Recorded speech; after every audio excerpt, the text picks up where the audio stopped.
Good evening friends. हम आपको कोविड-19 की वर्तमान परिस्थिति के बारे में बताना चाहेंगे। जैसे कि हम इस स्लाइड में देखते हैं तो हम पाते हैं कि देश में आज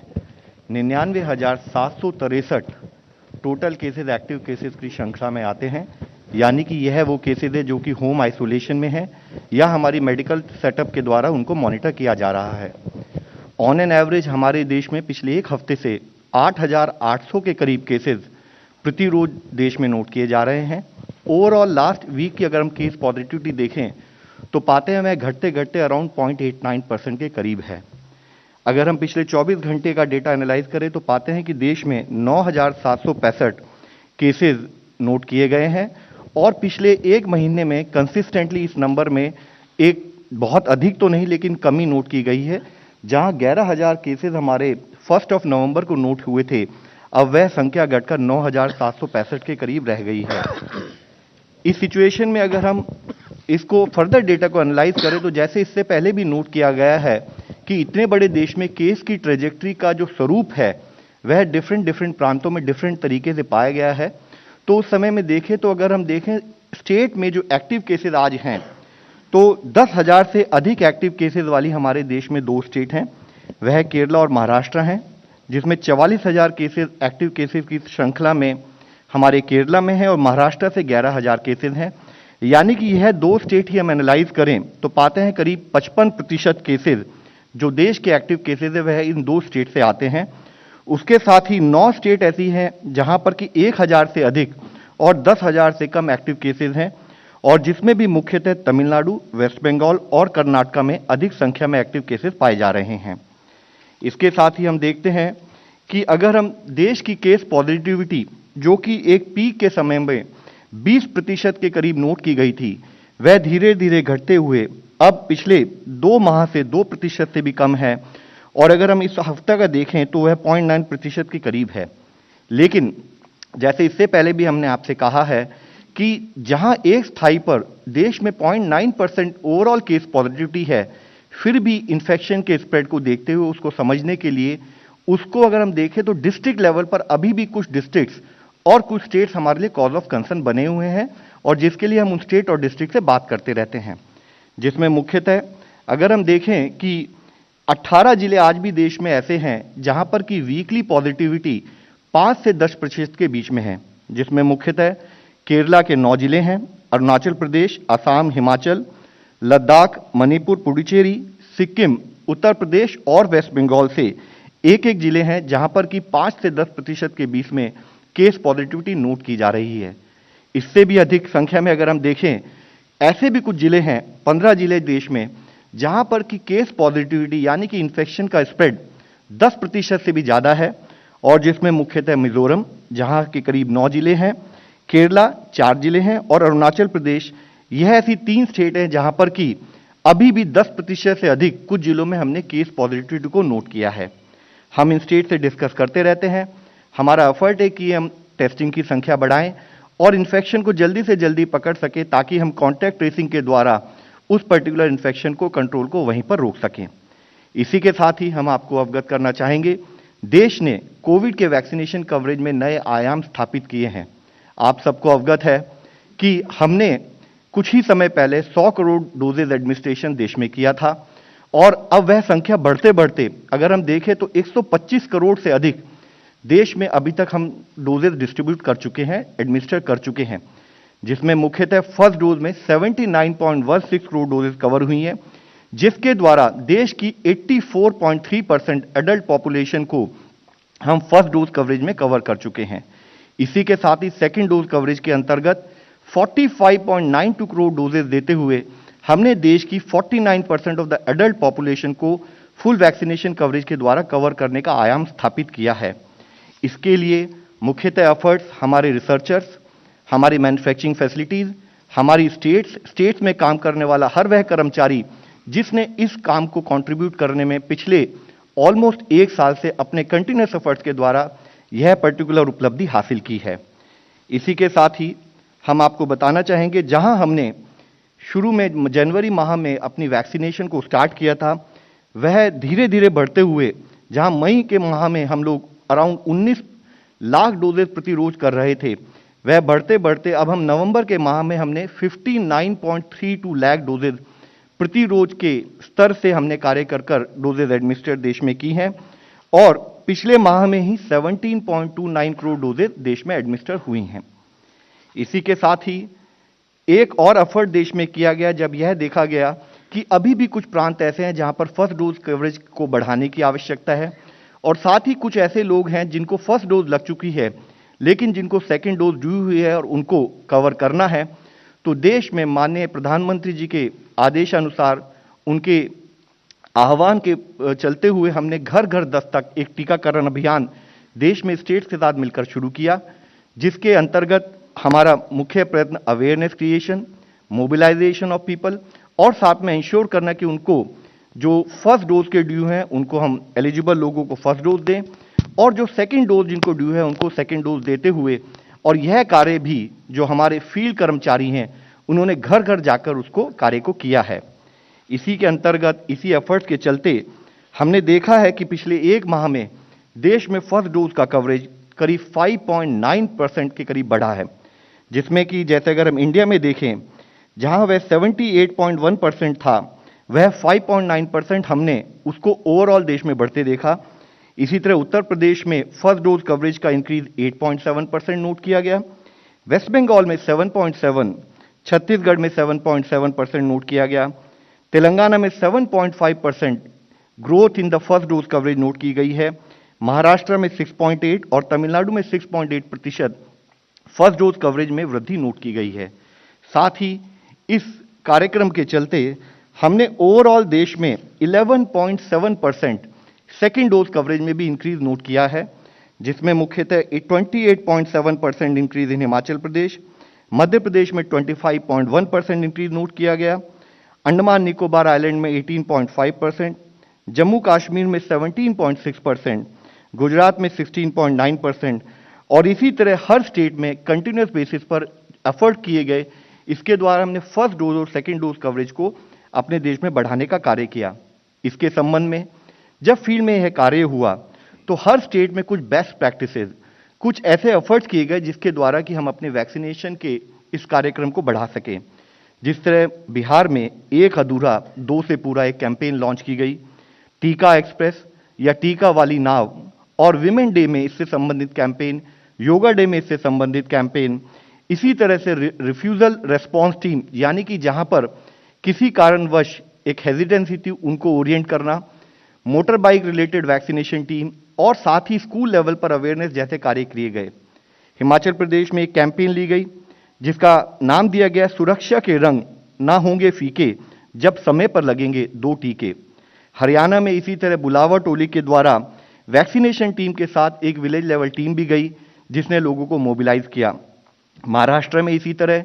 कमेटी ऑफ सरपंचेज और जो फील्ड वर्कर्स थे उन्होंने मोबिलाइजेशन का कार्य किया। मणिपुर में रिलीजियस लीडर्स ने सहयोग दिया और साथ ही बाजार हाट में, मार्केट प्लेसेस में और गवर्नमेंट ऑफिसेज में भी इससे संबंधित स्पेसिफिक ड्राइव ली गई। साथ ही जो टीम अच्छा कार्य कर रही थी उनको प्रोत्साहन देते हुए डिस्ट्रिक्ट सिविल सर्जन ने उनको अवार्ड्स भी दिए। आंध्र प्रदेश में इसी तरह कला जाथा और डंडोरा के द्वारा इसकी पब्लिसिटी की गई। झारखंड में नुक्कड़ नाटक और रैंप और वॉल राइटिंग के द्वारा इस कार्यक्रम को बढ़ाया गया। इसी को अगर हम देखें तो हम देखते हैं कि देश के हर कोने कोने में इस पर कार्य किया गया। जैसे कि कुछ फोटोग्राफ्स हम आपको दिखा रहे हैं, मेहसाना गुजरात में, खेल घड़ी टोला में देवराजनगर में, नाहरगढ़ इन राजस्थान, छत्तीसगढ़, दिल्ली और बिहार। इसी तरह देश के हर प्रांत में इस ड्राइव को एक बहुत ही चित्त शुद्धि से, एक बहुत ही हृदयपूर्वक इसके ऊपर कार्य करते हुए इसको बढ़ाया जा रहा है। साथ ही जब एक स्थाई पर हम टीका कार्यक्रम में आगे बढ़ रहे हैं, हम आपके सामने ग्लोबल सिनेरियो भी प्रस्तुत करना चाहेंगे। इसमें हम आपके सामने सबमिट करना चाहेंगे कि अभी भी ओवरऑल बेसिस पर देश में, दुनिया में सर्ज इन केसेस नोट किया जा रहा है और जिसमें कि मुख्यतः यूरोप में पिछले एक हफ्ते के अगर केसेस देखे जाएं दुनिया के तो 70% केसेस यूरोप से आए हैं। अगर वीक एंडिंग 28 को देखें तो करीब 2.75 लाख नए केसेस यूरोप में आए हैं और 29,000 से अधिक डेथ्स पिछले एक हफ्ते में यूरोपियन रीजन में नोट की गई हैं। और उसी के कंपैरिजन में साउथ ईस्ट एशिया रीजन यानी कि वह प्रांत जिसमें कि इंडिया भी है और ऐसे 11 देश आते हैं, तो वहां पर करीब पिछले एक हफ्ते में केवल 1.2 लाख केसेस आए हैं, जो कि पूरे दुनिया के 3.1% केसेस ही हैं। तो हम देखें कि एक स्थाई पर अभी हमारे यहाँ साउथ ईस्ट एशिया रीजन में केसेस में एक कमी नोट की जा रही है। दूसरे स्थाई पर एक इक्वल चैलेंज के रूप में यहां हम देखते हैं कि यूरोप में करीब दुनिया के 70% केसेस आ रहे हैं। WHO ने इस सिचुएशन को एनालाइज भी किया और वह एनालिसिस हम आप लोगों के सामने लाना चाहेंगे। जैसे कि WHO ने बताया कि पब्लिक हेल्थ मेजर्स, यानी कि जिस विषय में हम कंटिन्यूस बेसिस पर बात करते रहे हैं, which is use of mask, physical distancing, hand and respiratory hygiene. तो उसके बारे में WHO ने कहा है कि laxity in public health measures एक मुख्य कारण है कि जो हमने यूरोप में इन केसेस में बढ़ोतरी नोट की है। अगर आप देखें तो पाएंगे कि जर्मनी में केसेस एक बहुत अधिक तेजी से बढ़ रहे हैं और ऑन ए डेली बेसिस में करीब 75,000 के करीब केसेस भी आ रहे हैं। यूनाइटेड किंगडम्स में मल्टीपल सर्जेस नोट की गई हैं और करीब 47,000 केसेस अभी आ रहे हैं। फ्रांस में केसेस में एक बढ़ोतरी नोट की जा रही है और बेल्जियम में भी केसेस में एक अधिक संख्या में नोट किए जा रहे हैं, जिसके बारे में मुख्यतः हम ये बताना चाहेंगे कि पिछले 2 महीनों में ही कोविड केसेस और डेथ्स यूरोप में ऑलमोस्ट डबल हुई हैं और जिसका कारण WHO ने एनालिसिस कर जो बताया है वह यह है कि relaxation of public health and social measures, यानी कि use of mask, physical distancing and hand and respiratory hygiene. साथ ही जब ये रिलैक्सेशन लाए गए और केसेस में बढ़ोतरी नोट भी की गई, तब यह पाया गया कि उसके बाद जब फिर से मेजर्स को इनको इंट्रोड्यूस किया गया, तो या तो वह स्लो इंट्रोड्यूस किए गए या जिस लेवल का इंपैक्ट होना चाहिए, जिस लेवल की दृढ़ता होनी चाहिए, उस लेवल से उस पर कार्य नहीं किया गया, जिसके कारण भी वहां पर केसेस में कमी नहीं पाई जा रही है। इसके साथ ही तीसरा मुख्य अंश जो WHO ने बताया है वह यह है कि लो वैक्सीनेशन कवरेज कुछ देशों में और स्पेशली वहां पर जो कि वल्नरेबल पॉपुलेशन है उसका कवरेज न होना भी एक हाई डेथ रेट का कारण है। हम आपके सामने यह डेटा इसलिए लाना चाहते हैं कि हम यह बताना चाहते हैं कि पिछले ऑलमोस्ट 2 साल की इस सतत लड़ाई में हमारे सामने कुछ लर्निंग्स हैं। वह यह है कि जब भी हम देखते हैं कि केसेस कम होते हैं तो कुछ level of relaxation community level पर भी हम महसूस करते हैं।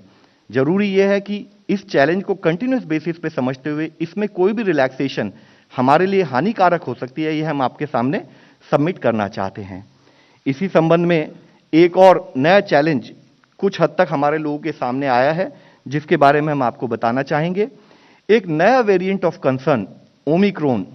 जिसका टेक्निकल नेम है B1.1.529,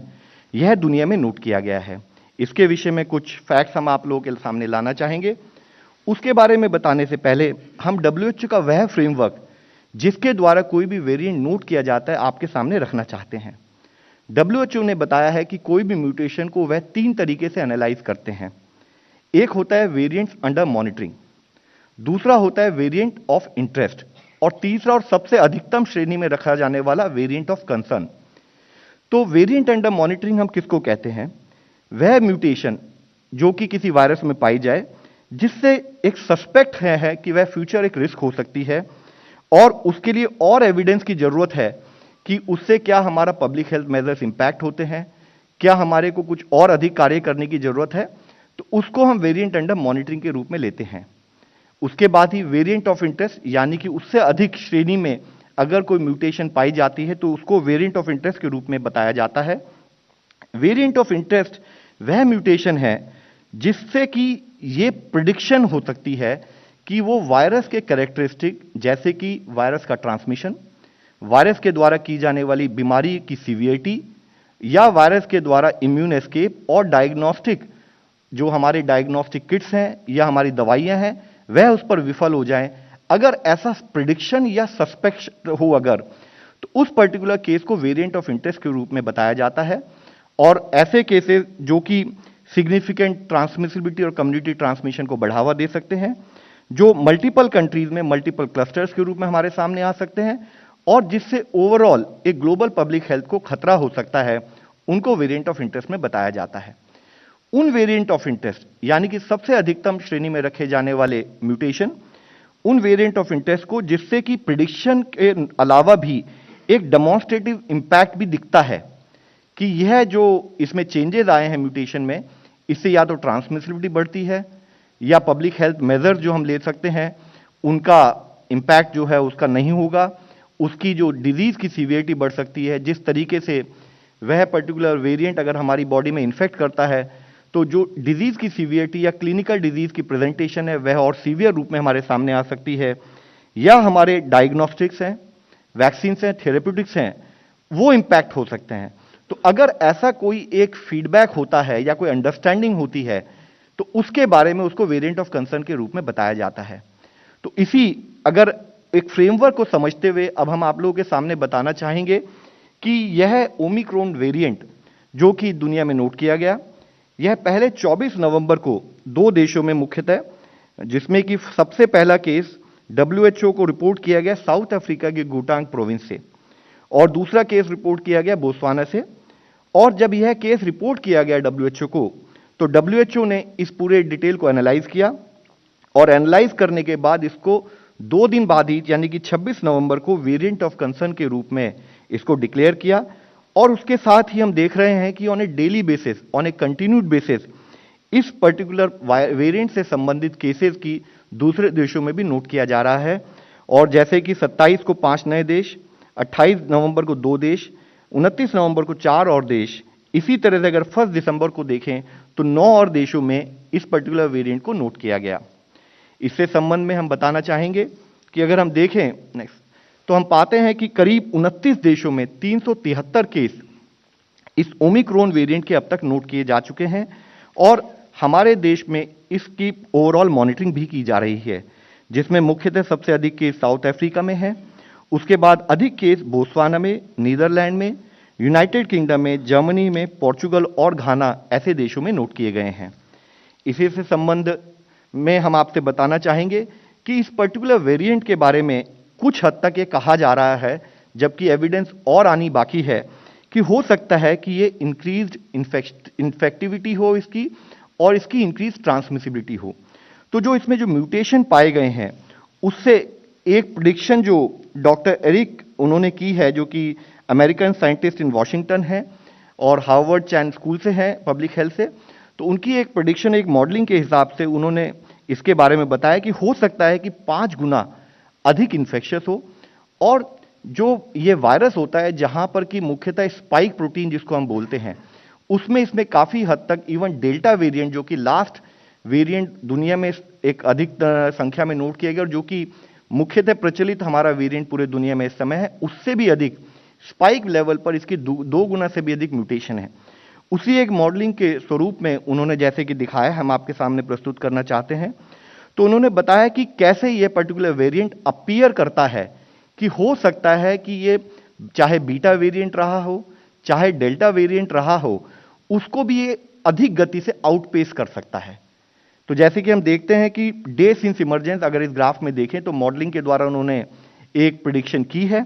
जिसको फर्दर एनालाइज करने की जरूरत है, जिसको फर्दर और समझने की जरूरत है। तो हम देखते हैं कि जैसे ये रेड लाइन के द्वारा B1.1.529 यह ओमिक्रॉन वेरिएंट है, इसमें बहुत अधिक गति से, अधिक स्पीड से केसेस ओवरऑल आने शुरू हो जाते हैं विजावी डेल्टा एंड बीटा। बट यह एक मॉडलिंग है, इसको और फर्दर समझने की जरूरत है, इसको और एविडेंस के द्वारा हमें इसको एनालाइज करने की जरूरत है। और इसी से संबंध में हम WHO के जो इनपुट्स हैं इसकी ट्रांसमिसिबिलिटी और सीवियरिटी के बारे में भी आप सबके सामने प्रस्तुत करना चाहते हैं। WHO ने बताया है कि इसमें करीब 45 से 52 के करीब ओवरऑल म्यूटेशन नोट की गई हैं, जिसमें से करीब 26 से 32 म्यूटेशन जो हैं वह स्पाइक प्रोटीन से रिलेटेड हैं। और इसमें से कुछ ऐसी म्यूटेशन है जो अभी भी दुनिया में पाए गए जितने वेरिएंट ऑफ कंसर्न थे उनमें भी पाई गई हैं, अल्फा हो, बीटा हो, गामा हो या डेल्टा हो, तो कुछ वेरिएशंस उसमें भी कॉमन हैं। और WHO की जो हमारे को इंफॉर्मेशन मिली है उसके हिसाब से RT-PCR टेस्ट इसमें क्योंकि सीक्वेंस कंफर्मेशन में एक एड कर सकता है, इसको एक मार्कर के रूप में भी हम यूज कर सकते हैं and it can be useful in early probable detection of this particular mutation also. साथ ही उन्होंने कहा है कि चांसेस हैं कि यह अधिक ट्रांसमिसिबल हो और इसकी बाइंडिंग एफिनिटी जो हमारे सेल से बाइंडिंग एफिनिटी है शायद कुछ अधिक हो, जिससे कि इसको सेल को अटैच होने में एक चांसेस इसके बढ़ जाते हैं। ट्रांसमिशन के बारे में उन्होंने बताया है कि यद्यपि अर्ली डेटा यह बताता है कि इसका ग्रोथ रेट अभी काफी ज्यादा है, लेकिन कितना ट्रांसमिसिबल है इसके लिए और एविडेंस की जरूरत है। यह काफी अर्ली अंडरस्टैंडिंग है और इसको हमें एविडेंस के बेस पर फर्दर समझने की जरूरत है। डिजीज सीवियरिटी के बारे में भी उन्होंने बताया है कि रिपोर्ट अब तक आई है उसमें माइल्ड टू सीवियर केसेस पाए गए हैं, लेकिन जैसे कि कुछ रिपोर्ट्स में कहा गया है कि साउथ अफ्रीका में हॉस्पिटलाइजेशन बढ़ा है, तो उसमें उनका कहना यह है कि यह जरूरी नहीं है कि हॉस्पिटलाइजेशन ओमिक्रॉन की वजह से ही बढ़ा हो। यह भी हो सकता है कि अधिक संख्या में केसेस आने की वजह से भी अधिक संख्या में लोग हॉस्पिटल में जा रहे हों,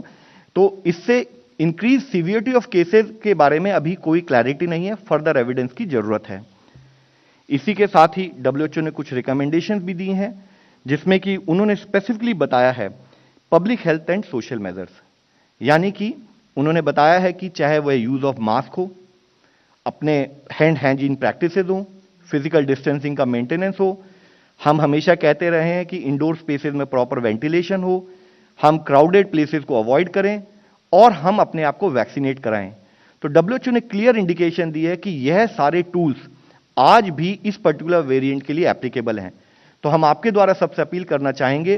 कि जो मोस्ट इंपॉर्टेंट अंडरस्टैंडिंग जो इस वायरस के बारे में आज हम ले सकते हैं वह यह है कि हमारे जो पब्लिक हेल्थ के आज तक के करे हुए कार्य हैं वही कार्य हमें करते रहना है। साथ ही WHO ने यह भी कहा है कि जो हमारा PCR RT-PCR टेस्ट है वह ओमिक्रॉन इन्फेक्शन को डिटेक्ट कर सकता है। जो हमारे क्लिनिकल मैनेजमेंट प्रोटोकॉल हैं, जो हमारी एग्जिस्टिंग दवाइयां हैं, वह इस पर्टिकुलर वेरिएंट के लिए अभी दे रिमेन अनचेंज, वही मेथोडोलॉजी हमें यूज करनी है। वैक्सीन के बारे में उन्होंने बताया है कि अभी इंपैक्ट ऑन वैक्सीन को और एविडेंस की जरूरत है, जिसके बेसिस पे समझने की जरूरत है कि उस पर क्या इंपैक्ट पड़ेगा। और उन्होंने कहा है कि हो सकता है कि अगर ओमिक्रॉन से कोई ब्रेक थ्रू इन्फेक्शन होते भी हों, तो भी हमारे यहाँ जैसे कि एंटीबॉडी रेस्पॉन्स के साथ साथ टी सेल रिलेटेड इम्यूनिटी है, वह इम्यूनिटी इसके लिए यूजफुल होगी। इसमें मुख्यतः जो हम आपसे रिक्वेस्ट करना चाहेंगे और आपके द्वारा सबको बताना चाहेंगे कि WHO ने एक बहुत मुख्य बात यह कही है कि वैक्सीन पे हमें ध्यान देना है, और साथ ही वैक्सीन के अलावा भी, जैसे कि माननीय प्रधानमंत्री जी ने कई बार इस विषय में कहा है कि दवाई भी कड़ाई भी, तो उसी तरीके से use of mask, physical distancing और हैंड एंड रेस्पिरेटरी हाइजीन भी हमारे लाइफ में उतना ही इंपॉर्टेंट पार्ट प्ले करें वैक्सीनेशन के बाद भी। तो इस विषय में हम आपसे रिक्वेस्ट करना चाहेंगे कि vaccine along with vaccine all other measures have to be continued. साथ ही देश में जैसे ही हमें इस पर्टिकुलर ओमिक्रॉन वेरिएंट के बारे में खबर आई दुनिया से, तो हमने अपनी इंटरनेशनल ट्रैवल एडवाइजरी को थोड़ा और रेस्ट्रिक्ट किया और उसके बेसिस पर कार्य शुरू किया, जिसके बारे में मुख्यतः हम बताना चाहेंगे कि हमने दुनिया के सभी देशों को दो भागों में डिवाइड किया। कंट्रीज जहां पर या तो अधिक केस आ रहे हैं या ओमिक्रॉन वेरिएंट पाया गया है, और रिमेनिंग अदर कंट्रीज। तो हमने यह डायरेक्शन इशू की है या एडवाइजरी इशू की है कि जो कंट्रीज एट रिस्क हैं वहां पर 72 घंटे से पहले वाले टेस्ट के अलावा भी अगर कोई यात्री वहां से आते हैं तो उनको कंपलसरी RT-PCR टेस्टिंग एयरपोर्ट पर करानी पड़ेगी, और अगर उनका रिजल्ट पॉजिटिव आता है तब क्लिनिकल मैनेजमेंट प्रोटोकॉल के द्वारा उनका इलाज किया जाएगा, और उसके साथ ही उनका सैंपल जीनोमिक सीक्वेंसिंग के लिए भेजा जाएगा कि कहीं उसमें ओमिक्रॉन वेरिएंट तो नहीं है। इसके साथ ही अगर उनका टेस्ट नेगेटिव आता है तो हम उनसे रिक्वेस्ट करेंगे कि वह होम क्वारंटाइन में 7 दिन रहें, और 7 दिन होम क्वारंटाइन में रहने के बाद 8वें दिन फिर से रीटेस्टिंग कराएं। इसी के साथ ही फिर अगर उनका वहां पर भी नेगेटिव आता है तो वायरस का इंक्यूबेशन पीरियड क्योंकि 14 दिन माना जाता है, तो हमने उनसे रिक्वेस्ट की है कि उसके बाद भी 7 दिन नेगेटिव होने के बाद भी, यानी कि पूरे 14 दिन के पीरियड के लिए वो सेल्फ मॉनिटरिंग की उस स्थिति में रहें। साथ ही वह देश जो कि एट रिस्क की कैटेगरी में आज नहीं आते, लेकिन जिस गति से यह वेरिएंट फैल रहा है या ओवरऑल यूरोप या कुछ देशों में अधिक केस नोट किए जा रहे हैं, तो हमने यह भी कहा है कि बाकी देशों से आने वाले यात्रियों को भी 2% लो पैसेंजर्स को हम RT-PCR टेस्टिंग के द्वारा टेस्ट करेंगे, और अगर वह नेगेटिव आते हैं तो उनको 14 दिन सेल्फ मॉनिटरिंग करनी है। यह रिवाइज्ड गाइडलाइंस हमारी 1 दिसंबर से इंप्लीमेंटेशन में आ चुकी हैं, और अब तक अगर हम सुबह 8 बजे तक का डेटा देखें तो देश में ऐसी 37 फ्लाइट लैंड की पिछले एक दिन में, और उसमें 7,976 पैसेंजर्स आए जिनको कि RT-PCR टेस्ट एयरपोर्ट पर किया गया, और उसमें से 10 पैसेंजर्स आरटीपीसीआर पॉजिटिव थे, तो जिनका जीनोमिक सैंपल भी हमने कलेक्ट करके भेज दिया है।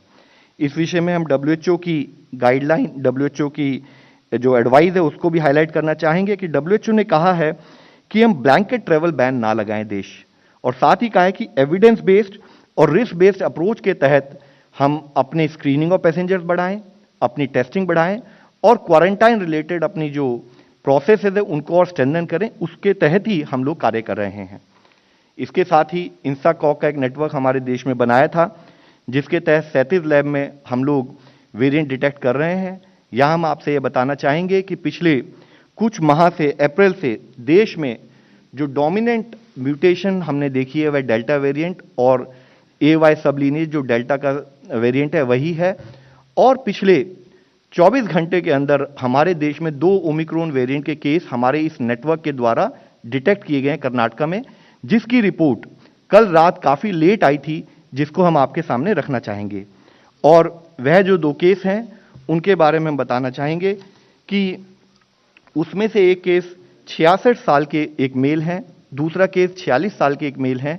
और जैसे कि हमारा प्रोटोकॉल है, ना कि हमारे इंसाकॉग नेटवर्क ने उसको समय पर डिटेक्ट किया, बल्कि as a protocol, as a practice जो हमारी कॉन्टैक्ट ट्रेसिंग की पद्धति भी शुरू हुई है, और जितने उनके प्राइमरी कॉन्टैक्ट हैं और जितने सेकेंडरी कॉन्टैक्ट हैं उन सबको ट्रेस कर लिया गया है और उन सबकी टेस्टिंग करके उनको एज पर प्रोटोकॉल हम कोऑर्डिनेट कर रहे हैं। आज हम आपसे एक रिक्वेस्ट करना चाहेंगे, माननीय प्रधानमंत्री जी ने भी इस विषय में एक डिटेल्ड रिव्यू मीटिंग ली थी, उसके बाद स्टेट लेवल पर सेक्रेटरी हेल्थ ने भी उससे संबंधित सारे सेक्रेटरी हेल्थ से डिस्कस किया है।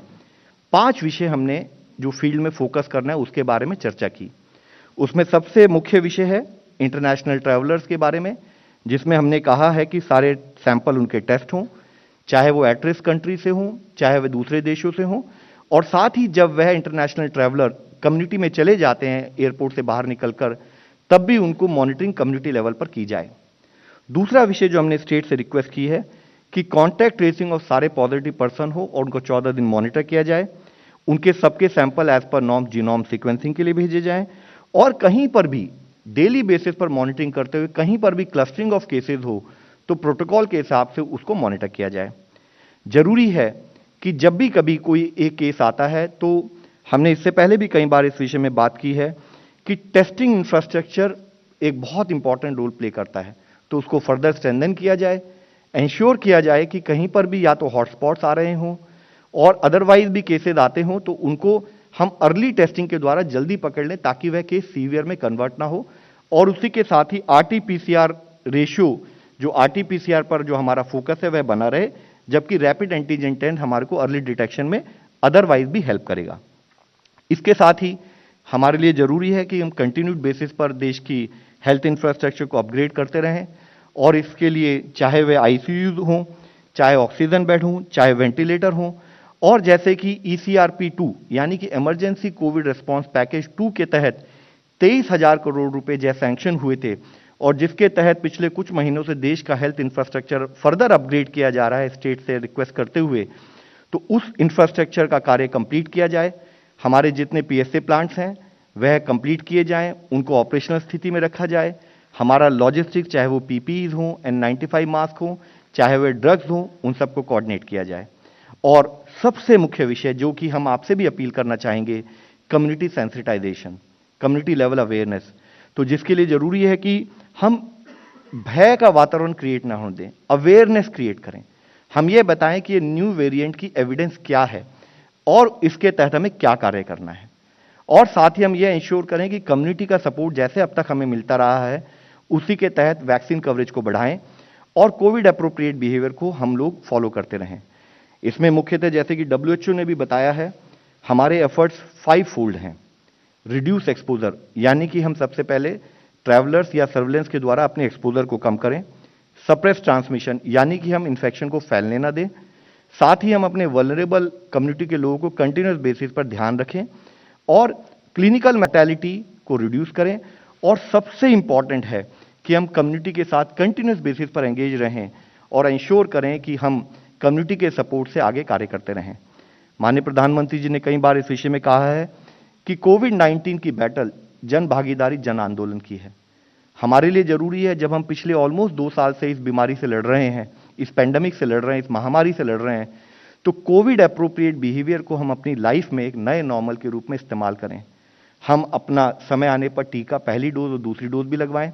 हमेशा मास्क पहनकर रखें। हमें यह ध्यान रखना है, हम आपके द्वारा फिर से अपील करना चाहेंगे कि वायरस का म्यूटेशन हो सकता है, वायरस का स्वभाव बदल सकता है, लेकिन हर तरीके से हम सबका व्यवहार फिर वही रहेगा। हमारे मेथोडोलॉजी टू मैनेज कोविड-19 presently still remain the same और उसी पर हमें फोकस बनाए रखना है। धन्यवाद।